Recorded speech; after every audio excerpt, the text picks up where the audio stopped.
नमस्कार मित्रांनो, स्वागत आहे तुमचं पुन्हा एका नवीन व्हिडिओमध्ये.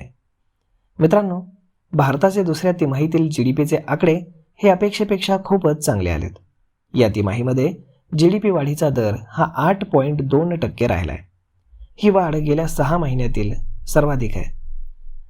अर्थतज्ञांनी या आकडेवारीकडे आश्चर्याचा धक्का बसला म्हणून पाहिलंय. मजबूत उत्पादन क्षेत्र आणि वाढलेला ग्राहक खर्च यामुळे ही वाढ शक्य झाली आहे.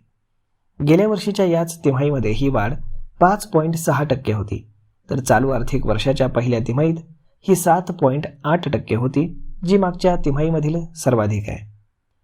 RBIने 7% वाढीचा अंदाज वर्तवला होता. त्यापेक्षा ही वाढ खूप जास्त आहे. महागाई विचारात न घेता मोजलेली नॉमिनल GDP वाढ या तिमाहीमध्ये 8.7% एवढी राहिली आहे.